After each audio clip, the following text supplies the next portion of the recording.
책 기획에 4가지 포인트가 있습니다. 목숨 거셔야 될 거 4가지가 있다라고 이해하시면 돼요. 책을 쓸 때 책 기획에 4가지 포인트가 있습니다. 표지 디자인에 목숨 걸어야 된다. 두 번째, 제목에 목숨 걸어야 된다. 서문에 목숨 걸어야 된다. 목차 세우는 거에 목숨 걸어야 된다. 그럼 지필은 어떻게 되냐? 지필은 너무 당연한 거겠죠. 목숨까지 걸 필요는 없어요. 그런데 앞에 4가지 표지 디자인, 제목, 서문, 목차는 여러분이 죽었다 깨어나도 목숨을 거셔야 됩니다. 표지 디자인이라고 하는 건 책을 보게 해요. 이 보게 한다는 게 뭐냐? 서점에 여러분 책이 놓여 있을 때 지나가다가 눈에 딱 떠줘야 된다는 거예요. 딱 지나갈 때 스쳐 지나가는데 그게 뭐지라고 딱 고개가 돌아가줘야 되는 거예요. 눈에 딱 들어오게 해줘야 돼요. 쳐다보게 해줘야 돼요. 두 번째, 제목의 핵심은 집계하는 역할이에요. 집계. 아무리 표지 디자인이 괜찮아도요, 제목이 후지면 책 앞에까지 가서 짚혀지지가 않아요. 짚혀져야 돼요. 짚혀져야 그 다음 단계 책을 펼치죠. 펼쳐서 서문을 봐요. 서문을 읽으면서 책 내용을 유추해요. 그러면서 속으로 이렇게 생각하는 거예요. 읽을까 말까, 좀 더 볼까 말까. 그리고 그 다음이 목차를 봐요. 목차를 통해서 읽어볼 컨텐츠가 그때서야 결정이 되고 서가지고 한 1, 20분, 작게는 4, 5분 동안 본문을 읽으면서 책을 살까 말까, 온라인으로 주문할까 말까, 아니 빌려볼까 말까를 결정하게 되는 겁니다. 여러분이 퍼스널 브랜딩을 위해서 기획을 한다는 건 사실 이 4가지라는 거예요. 타겟을 정해서 경쟁자와 비교해서, 자 보세요, 키 메시지를 찾아요. 키 메시지 하나를 찾는 걸 바탕으로 표지 디자인을 잡습니다. 두 번째, 제목을 잡습니다. 그걸 서문을 쓰고 결론적으로 목차를 잡는 거. 이 4가지가 기획의 핵심이고요. 하나하나 설명을 좀 드릴게요. 표지 디자인 잡을 때 구상이에요. 우리가 디자이너가 아니니까 표지 디자인을 하는 게 아니라 이 4가지를 보셔야 됩니다. 첫 번째, 표지 디자인 현재 나와 있는 트렌드가 어떠냐라는 거예요. 현재 내 분야, 내가 쓰려는 분야의 표지 디자인의 컨셉을 좀 조사해 보셔야 돼요.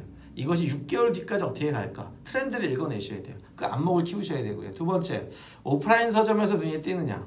두 번째, 온라인 서점에서 눈에 띄느냐? 어떤 분은 오프라인과 온라인 구분을 잘 못해요. 이 감 없이 그냥 빨강으로 갑시다, 알록달록하게 갑시다, 이렇게 색감을 잡아요. 그게 아니라는 겁니다. 기준은 뭐냐? 눈에 띄느냐, 눈에 띄느냐. 그리고 마지막 제일 중요한 게 고객과 경쟁자를 생각한 디자인이에요. 이게 핵심이에요. 고객과 경쟁자를 생각하고 있느냐.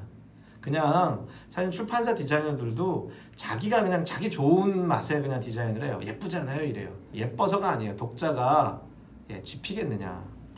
두 번째로는요, 제목 또한 4가지예요. 책의 주제, 키메시지가 드러나느냐는 거예요.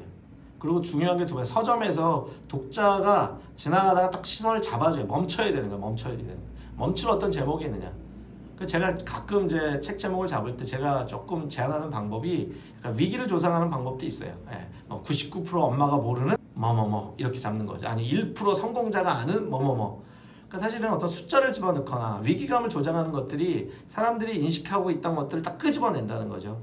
세 번째로 제일 중요한 게 기억하기 쉬운 거예요.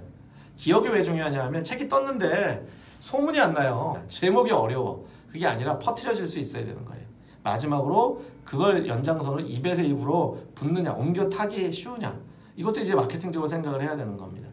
세 번째로 서문은 사실은 3가지예요. 이 책의 메시지는 네모다. 두 번째, 이 책의 핵심 고객은 네모다. 마지막으로 이 책이 주는 이익은 네모다. 3가지, 메시지, 핵심 고객, 이익, 이 3가지가 서문에 녹여내는 거예요. 서문에 해서는 안 될 게 있어요. 인사말이죠. 지금까지 내가 이 책을 쓰기까지 나를 도와준 내 아내, 우리 부모님, 이런 인사말은 요즘은 안 쓰십니다.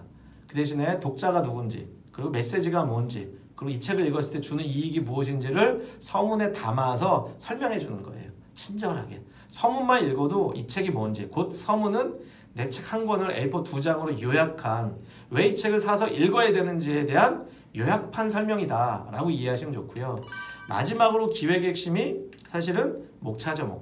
목차의 핵심은 사실 고객 때문에 그래요. 사실은 이제 노련한 독자들은 목차만 봐도 이 책을 읽을까 말까가 결정이 돼요. 책은 소비재만이 아니라 시간제라는 거 아시죠? 시간을 들여야 되는 거예요. 내가 1시간을 들이던 10시간을 들이던 내가 내 시간을 써야 되는 거야. 그런데 가치가 없어. 그러니까 읽어 내려가지는 않겠죠. 그 판단을 뭘 보고 한다? 목차를 보고 하는 거예요. 목차가 좀 약하면 독자가 그 책을 집지 않죠. 그 후킹이 있어야 돼요. 후킹. 이 책을 읽어야 되는 이유가 목차를 통해서 드러나줘야 됩니다. 그래서 제가 제안하는 건 책을 읽게 만드는 목차가 가장 베스트 목차다 라고 말씀을 좀 드릴게요. 정리해서 말씀드리겠습니다. 여러분, 책이라고 하는 것은 여러분에게 퍼스널 브랜딩의 도구가 돼요. 근데 그냥 지필분터 한다고 그 도구가 되어지지 않습니다. 기획을 하셔야 됩니다. 기획을 할 때 4가지 기준으로 우리는 기획을 해야 된다라고 말씀드렸어요. 뭐다? 표지 디자인, 제목, 서문, 목차. 이걸 꼭 기억하시고 여러분들이 아무쪼록 여러분의 퍼스널 브랜드를 위한 책 쓰기를 시작하셨으면 좋겠습니다. 향후에 조만간 다시 여러분이 제일 궁금해하실 2가지를 준비하도록 할게요. 하나는 그럼 지필 어떻게 책 써? 요것도 제가 한번 준비 영상을 해보고요. 또 하나가 있습니다. 베스트셀러 어떻게 만드냐? 이거 제일 궁금하시죠? 요것 또한 제가 준비해 보도록 하겠습니다. 이 영상을 보시고 꼭 퍼스널 브랜드를 위한 책 쓰기 시작하셨으면 좋겠습니다. 지금까지 링크맨 조피디였습니다.